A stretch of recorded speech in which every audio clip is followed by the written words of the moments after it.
Tu en avais bien envie, pas vrai, fiston? Dit en souriant le marchand. Charlie inclina la tête, la bouche pleine de chocolat. Le marchand posa la monnaie sur le comptoir. Doucement, dit-il. Si tu avales tout sans mastiquer, tu auras mal au ventre. Charlie continua à dévorer son chocolat. Impossible de s'arrêter. Et en moins d'une demi-minute, il avait englouti tout le bâton. Bien que tout essoufflé, il se sentit merveilleusement, extraordinairement heureux. Il étendit la main pour prendre sa monnaie. Puis, il hésita en voyant les petites pièces d'argent sur le comptoir. Il y en avait 9, toutes pareilles. Ce ne serait sûrement pas grave s'il en dépensait une de plus.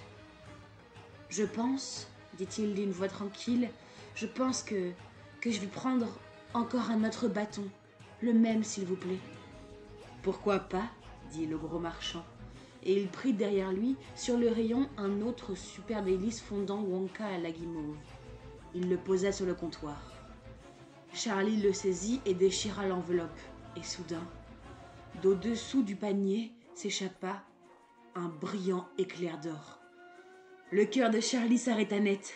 « Un ticket d'or !» hurla le boutiquier en sautant en l'air. « Tu as trouvé un ticket d'or! Le dernier ticket d'or! Hé, les gens, venez de voir, tous! Ce gosse a trouvé le dernier ticket d'or Wonka! Le voici, il l'a entre les mains !» On eût dit que le marchand allait avoir une crise.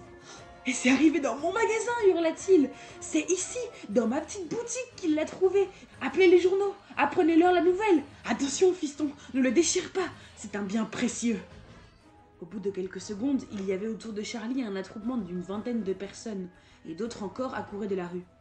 Tout le monde voulait voir le ticket d'or et le regagnant. « Où est-il » cria quelqu'un. « Tiens-le en l'air pour que nous puissions tous le voir. »« Le voilà » cria une autre voix. « Il l'a en main. Voyez comme ça brille !»« Je voudrais bien savoir comment il a fait pour le trouver » cria d'une voix maussade un grand garçon. « Moi qui achetais 20 bâtons par jour pendant des semaines et des semaines. » « Tout ce chocolat qu'il va pouvoir s'envoyer, dit jalousement un autre garçon, il en aura pour la vie. Il en a bien besoin, ce petit gringalet, il n'a que la peau sur les os, dit en riant une fillette. Charlie n'avait pas bougé. Il n'avait même pas tiré le ticket d'or de son enveloppe. Muet, immobile, il serrait contre lui son bâton de chocolat au milieu des cris de la bousculade. Il se sentait tout étourdi et étrangement léger, léger comme un ballon qui s'envole dans le ciel. Ses pieds semblaient ne plus toucher le sol, et quelque part, au fond de sa poitrine, il entendait son cœur qui tambourinait très fort. Soudain, il sentit une main sur son épaule. Il leva les yeux et vit un homme de haute taille. « Écoute, dit l'homme tout bas, je te l'achète. Je te donne 50$. Qu'en penses-tu, hein? Et je te donnerai aussi une bicyclette toute neuve, d'accord? »« Vous êtes fou !» hurla une femme qui se tenait à distance égale. « Moi, je lui achète 500$. Jeune homme, voulez-vous me vendre ce ticket pour 500$? Assez, ça suffit !» cria le gros boutiquier en se frayant un chemin à travers la cohue. Il prit Charlie par le bras. « Laissez ce gosse tranquille! Voulez-vous? Dégagez! Laissez-le sortir !» Et tout en le conduisant vers la porte, il dit tout bas à Charlie. « Ne le donne à personne. Rentre vite chez toi pour ne pas le perdre. Cours vite. Et ne t'arrête pas en chemin, compris ?»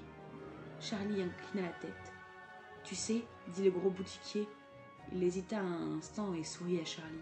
« Quelque chose me dit que ce ticket tombe à pic. Je suis drôlement content pour toi. Bonne chance, fiston. » « Merci, dit Charlie. Puis il partit en courant dans la neige.